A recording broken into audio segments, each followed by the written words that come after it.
안녕하세요. 오늘은 캐나다 대학 생활에 대해서 얘기해 보려고 하는데, 사실 물어본 분이 한 분밖에 안 계시긴 했는데, 저도 대학교 준비하면서 약간 궁금한 거 이런 게 많았는데, 검색해 봐도 보통 유학생이거나 아니면 유학원 통해서 이렇게 하는 분들이 많아서, 저처럼 혼자 준비하시거나 아니면은 이제 고등학교 졸업하고 바로 가는 게 아니고 나이 들어서 좀 가시는 분들, 궁금한 거 이제 있으시면은 도움이 좀 될 것 같아가지고 영상 찍게 됐어요.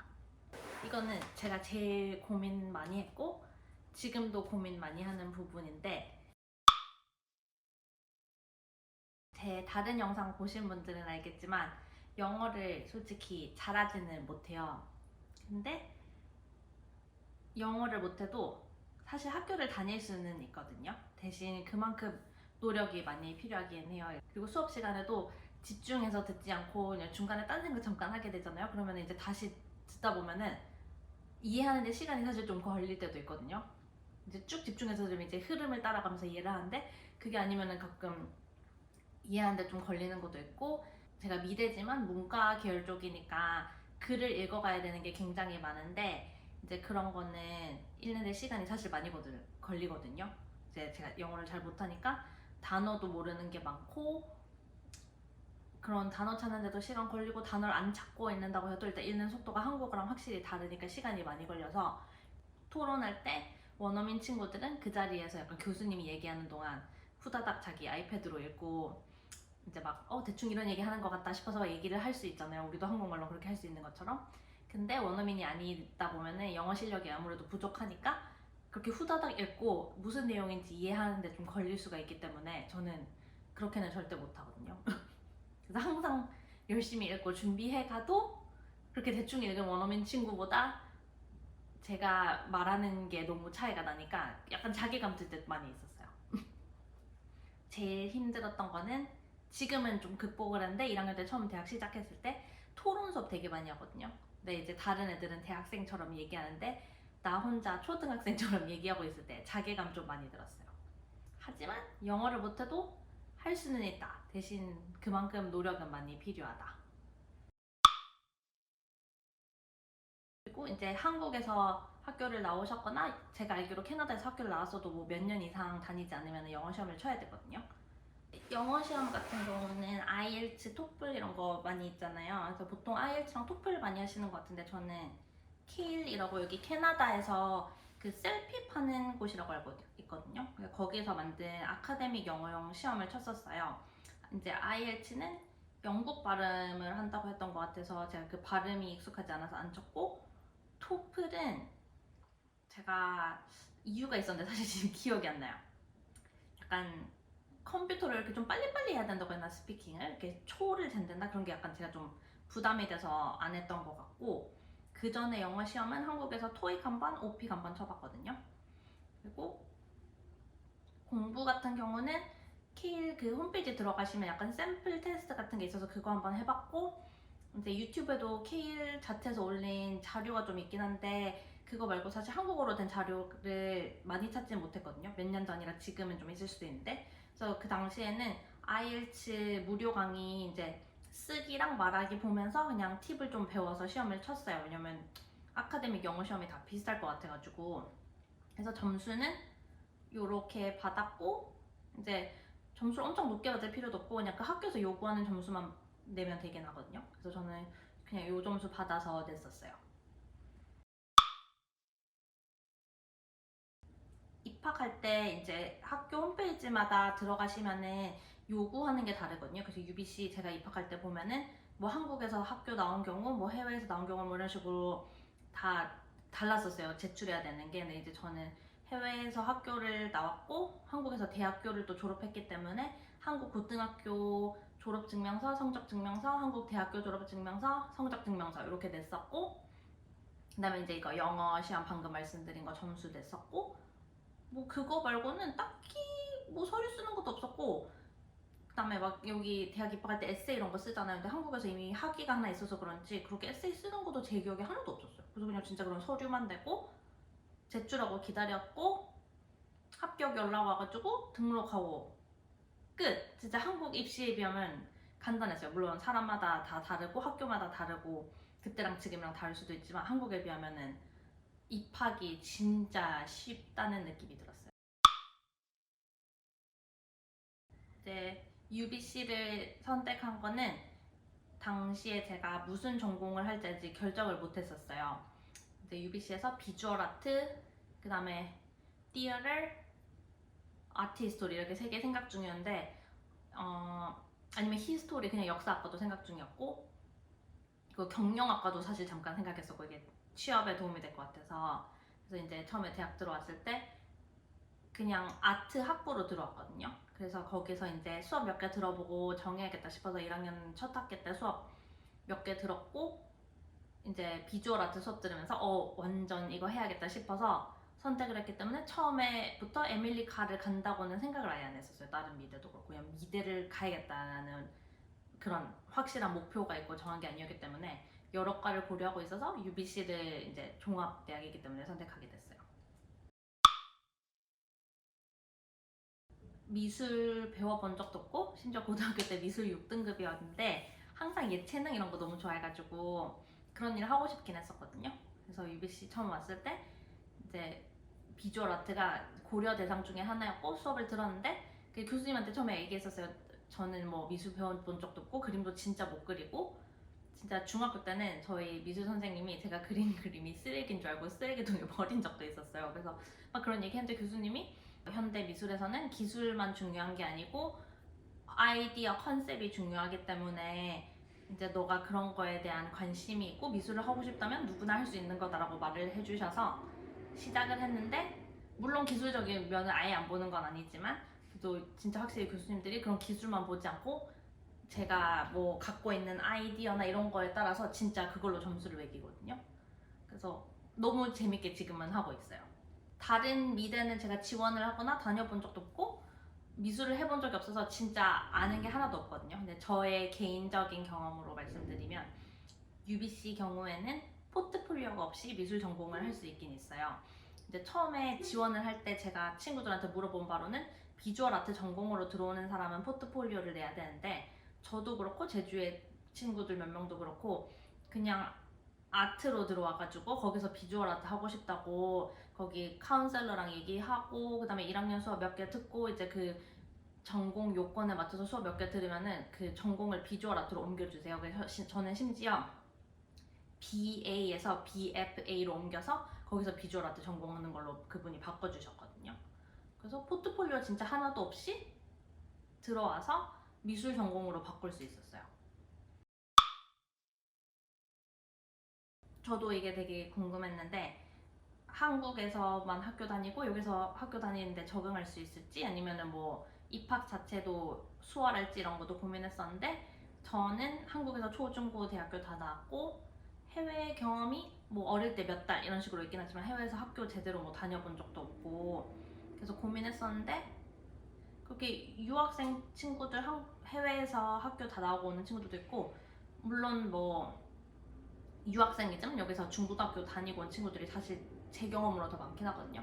과마다 다르지만 저희 과 같은 경우는 그래요. 근데 뭐 해외에서 학교 나오고 캐나다에서 학교 나온 거 아니라도 충분히 하실 수 있어요.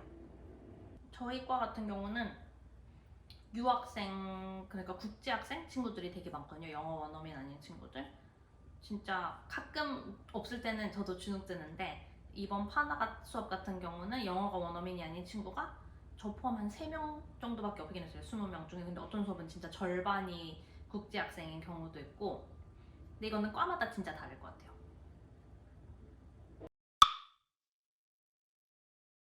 한국 대학이랑 제일 다르다고 느낀 점은 물론 이것도 과마다 다르겠지만 저희 과는 거의 절대 평가거든요. 그래서 뭐 제가 만약에 78점을 받았다 그러면 B플이고 제가 뭐 만약에 90점 이상을 받았다 그러면 A플이고 이게 다른 사람이랑 경쟁해서 내가 뭐 몇 퍼센트 안에 들어야 A플 이런 게 아니라서 사실 그래서 A플은 진짜 받기 어려워요. 진짜 열심히 해도 A플 받아본 거 파나밖에 없고 파나랑 그 원주민 미술사 저 이거 두 개만 지금까지 A플 받아봤고 A플 안 주는 교수님도 진짜 많거든요. 저희 과는 남이랑 하는 경쟁보다 나 혼자 이렇게 공부하면서 배워가는 과정인 느낌? 제일 큰 차이점은 출석 체크를 대부분 안 하고 대신 그 한국에서 있던 출석 체크 점수를 대부분 수업 시간에 참여하는 점수로 매기거든요. 그래서 진짜 수업 시간에 막 손 들고 얘기하고 교수님 오피스 아워 찾아가서 질문하고 이런 걸로 출석 점수가 대신 이제 매겨져요. 그래서 수업 시간에 가만히 있으면 안 되고 진짜 막 질문하고 막 교수님 물어보면 대답하고 이렇게 해야 되는 게 제일 달랐었어요. 저는 영어가 안 되지만 계속 손 들고 얘기를 하려고 합니다. 제가 1학년 때 처음에 글쓰기 수업 들을 때 저희 한국에 오빠 결혼식을 가야 돼가지고 수업을 빠졌어요. 근데 교수님이 먼저 저한테 물어봐 주셨거든요. 그 과제 제출일 기한 연장 필요하냐. 그래서 제가 근데 아파서 빠지는 것도 아니고 내가 그냥 일이 있어서 한국에 가는 건데 연장이 되냐, 그럼 불공평하다고 다른 사람들이 생각하지 않을까? 그러니까 그게 어떻게 불공평한 거냐? 모든 사람이 처해 있는 상황이 다르기 때문에 공평함은 모두에게 똑같이 적용할 수 없다, 이런 식으로 얘기를 하셨어요. 그래서 그때 되게 신기하다 생각했거든요. 물론 한국에서도 그런 분들이 계시겠지만 저의 경험은 약간 한국에서 그런 얘기 들어본 적이 없어서 되게 신기했었어요.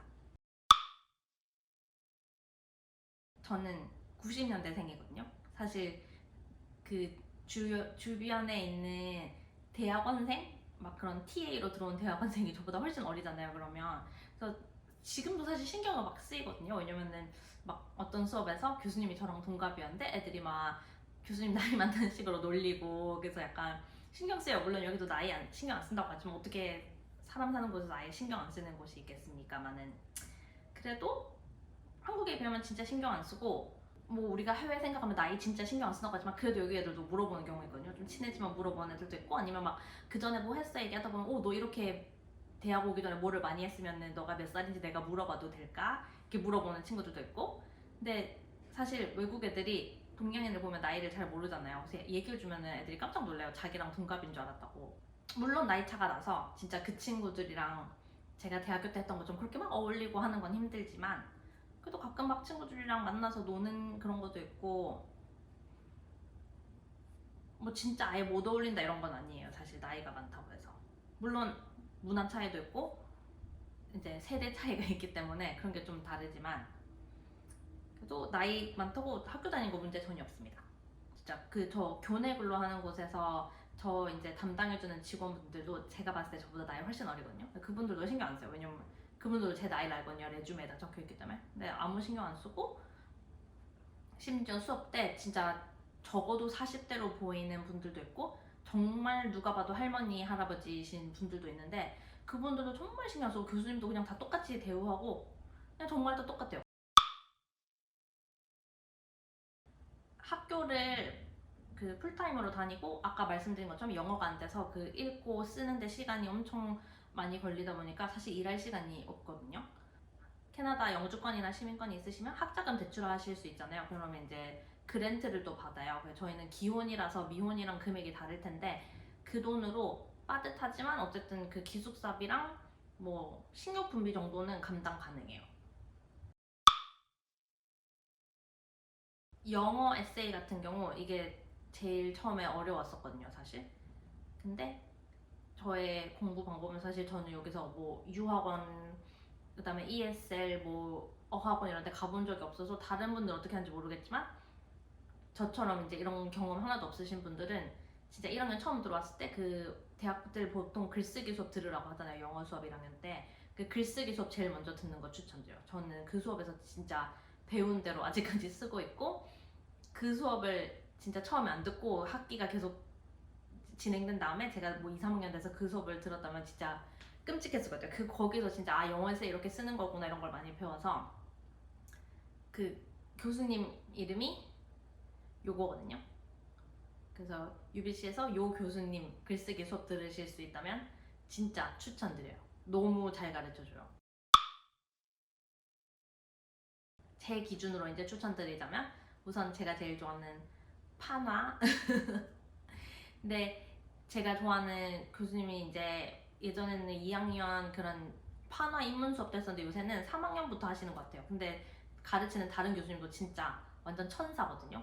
물론 좀 빡세긴 해요. 그분이 제가 주로 수업 듣는 교수님보다 훨씬 인문 수업 빡세게 하시긴 하는데 진짜 너무 착하고 너무 잘 가르쳐주고 파너 너무 재밌으니까 관심 있는 분들 거 추천.